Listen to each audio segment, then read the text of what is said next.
So Ben, again, thank you so much for coming to speak before Movers and Shakers Unlimited.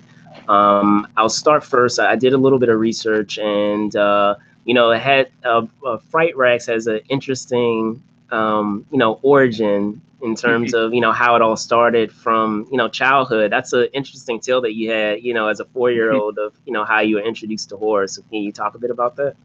Yeah, so basically I was 4 years old. It was 1981, and I was at a friend's house. We were at a friend's house. My family. It was right around Halloween. It's funny. I used to think it was on Halloween night, but I actually think it might have been the night before Halloween.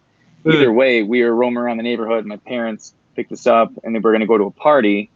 And I do remember being dressed up. So anyway, but I was hanging out at our parents' friend's place, and they just didn't have kids that were my age, and I was bored, and I wanted to go home, and my parents were like playing cards or something, and I was like, "Mom, let's go," and she's like, "Just go watch TV." This is 1981, so like, just go sit yourself in front of the TV. And I did, and I popped on the TV, and Halloween was on. It was must have been 8 o'clock, and it was the little that I know at the time. It was the network premiere of the film. They had that was the first time it was ever shown on TV, and I was there, and I got to see it, and I watched the whole thing, and the rest is kind of history, at least in terms of my horror fandom. And talking more to that, have you um, brought up the story, to your parents and how they've like kind of indirectly started your trajectory into Fright Rags? Yeah, I mean, we talk about it, and I don't know if they distinctly remember that night per se. Okay. Maybe not as well as I do. I mean, I think they remember the party and everything. I don't think it's weird. And again, I keep thinking back to like this is like the early '80s, and I'm the youngest of four, so like I just kind of wandered and did what I wanted. I don't think they realized what I was watching. I think they literally thought I just went and watched TV, and that was it. And we went home after that. I don't think they had any clue. So I would sneak around and watch things without their permission because when I was really young, like that, they weren't going to let me watch that stuff. And my brothers or my sister really weren't into it, so I snuck around. And then as I got a little older, they were cool with me watching it. All right, all right. So I think jumping right into some of the recent merch that you guys have over at Fright Rags, with Night of the Living Dead and the Gate.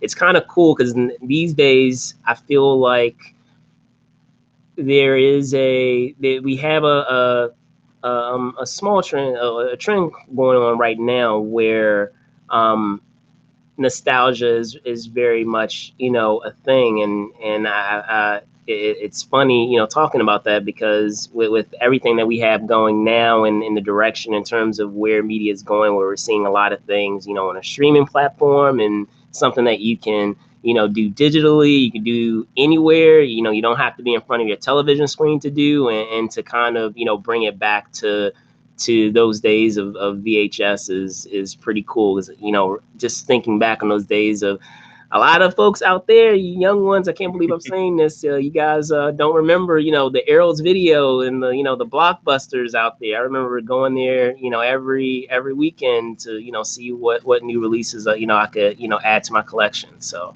Yeah, for sure. yeah, so commenting on that, what is it like for you to have, those particular films that you're able to, provide, that this unique, merchandise for? No, it's great. I mean, it's such a blast. Like, obviously, my favorite movie being Halloween, because it was the first one I saw, and it just affected me so much. I mean, getting that license several years ago was just incredible. And then you do have things like Night of the Living Dead and The Gate, and these films, like especially something like The Gate, which was kind of a cult classic. And I remember watching it as a kid, and it's one of those movies that maybe didn't get as popular as something like Halloween or Friday the 13th. So as you grew up, especially without the internet, you didn't know who else liked this movie. You just know that you liked it. And then you got the internet, and it's like, oh, you like that movie too? And you like, yeah, man, remember that? And then it's this resurgence almost of it being put back out on Blu-ray and all these things. And I feel like, especially like right now, and maybe in the last probably within the last couple of years, but it's just gotten, I guess, even better now with the vinyl soundtracks, right? And the re-release Blu-rays, and then things like the shirts and even figures and stuff. It's this weird collective conscience now that we've gotten through all the major stuff. And there's tons of Jason stuff out there, and it still does great, and it's still amazing. I love Jason and Michael and all that. But then you start with getting into like the sub layers of like things like The Gate or Return of the Living Dead Part 3. Like, that's a movie that I didn't really grow up loving so much as much as other people did. It was okay. I was a little late to that party, but I know there was people that love that movie, and now it's out on Blu-ray, and there's like 3 different companies doing shirts, and it's like, who would ever thought we live in a world where you could go to 3 different websites and get Return of the Living Dead Part 3 shirts? Like, when is that ever going to happen? So it's really amazing that, obviously for me growing up in the 80s, having all this love for these films now, just this collective consciousness around it, and we're elevating these things to almost, I don't want to say mythical proportions, but we're definitely putting them on pedestals and going, yeah, look at that movie, or look at those movies, they were awesome. Cool. And the comment further on that, I know you were talking about how, The Gate has a cult following, and you touched on it a bit just now about getting the licensing and kind of getting all of that in order. For something like The Gate, was that perhaps trickier to get the those types of rights for, versus perhaps like Night of the Living Dead, or what was it, pretty much relative with both films in terms of how? Yeah, I mean, it's interesting. Night of the Living Dead, that's a long story, only because that didn't have a copyright on it when it first came out. And so that's why it was shown everywhere, because it was public domain. But in recent years, the company that made the film have been able to trademark the logo. And, and when we do something, we want to do it right. So I didn't want to just because it was public domain, put something out and not give any of the filmmakers credit, or, the actors and things. So we were able to work with the people that made it. And we had worked with George Romero before he passed away on shirts for him personally. But the other guys involved, Gary Striner, Russ Striner, John Russo, they have this collective interest in that film. So it was, and in that sense, and for that particular movie, it wasn't so hard. For The Gate, it actually wasn't that hard, because it was hard and it wasn't. Vestron was bought by Lionsgate. So Lionsgate's a bigger company. They're used to licensing, but they didn't know what they had when they bought the catalog. They literally bought these movies, and the contracts were in like a warehouse somewhere, like in just a bunch of papers, literally papers. So they had to actually do the research and go through them and find out what rights they owned to these films. And that actually took about 1.5 years for us to really find out what we had and what we didn't. But sometimes it's weird. Sometimes the smaller films are the hardest ones to get information on, because they were usually either they're owned by the writer director, or they're gobbled up by other companies. So sometimes they're just the worst. But now you've got things like Friday the 13th, which, even though it's a New Line property with Warner Brothers, that's tied up in litigation with Sean Cunningham and Victor Miller. So nothing new can happen with that until that's settled. So the rights honestly can be such a pain, but it's part of the business. Gotcha. So, as you said, you growing up in the 80s, and kind of being exposed to a lot of those horror films. I feel like that decade in particular is such a hallmark when it comes to a lot of horror films. Many of my horror films that I enjoy have come from during that time. So, in referencing what's come before, back in the decade of the 80s, and where the landscape, or where horror as a genre is now. What are your thoughts on it? Because I feel like that particular decade, a lot of those films have stood the test of time, and continue to have a shelf life. And there are probably a handful on my hand that I can probably count that have the possibility, or even the potential, of having that type of longevity. Yeah, I think 80s was a pinnacle. I think it was a confluence of all these things. It was the first decade that we had home video. It was the first decade in any time in history that we could sit at home and watch a movie whenever we wanted, essentially. I mean, it was also the decade when cable TV really kind of started. I mean, in earnest. I mean, I know HBO has probably been around since the late 70s, but I mean, really, that decade, cable blew up. So you've got more movie channels and you've got the rental stores. So movies that went to the theater, I mean, when you saw Jaws in 1975, you didn't know when you were going to see that movie again. There was no rental market. There was no, certainly you couldn't buy the film. It had to be shown in a theater again. And I think that's why a lot of people saw things multiple times, because you didn't know when that was going to happen again. Yes, it would be shown on network TV at some point.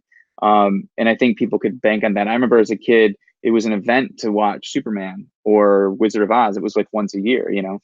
So you have, it was just so much more media at the time. And I also think the social political climate, it was so, like, I feel like it was the wild, wild west. You watch some of these movies now from the 80s and it's like, you kind of cringe at some of the things that were said or done. You're like, ooh, you can't do that now. Like, that's not right. And I have to Yeah. preface a lot of those movies with my kids, and I watch them like, listen, you're going to hear things and see things.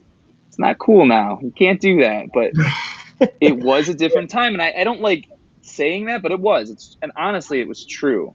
And so I think I don't know, it just bubbled up. And then I think the 90s sort of took a decline, even though I still think there were some good movies in the 90s, and there's still people who grew up more in the 90s. There's a lot of nostalgia for that, and I get it.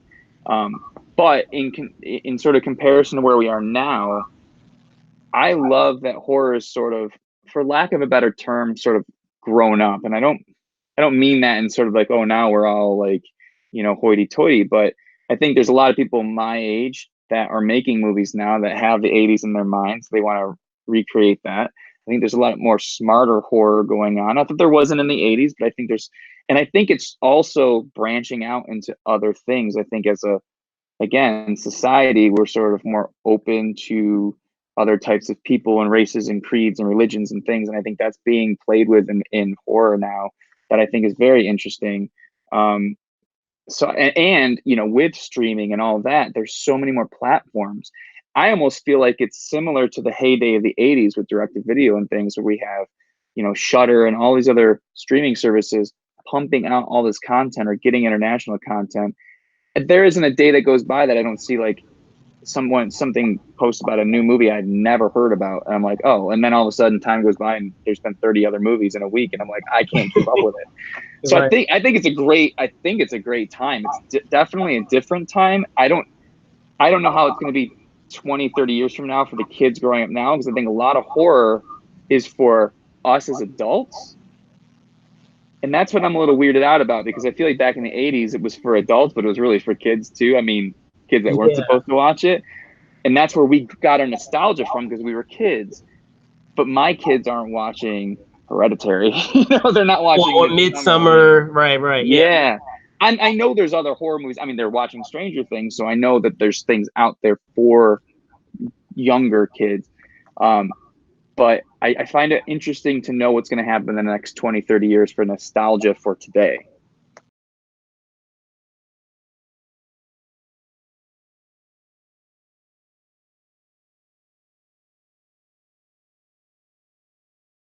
I think we're going to see more racial diversity in horror.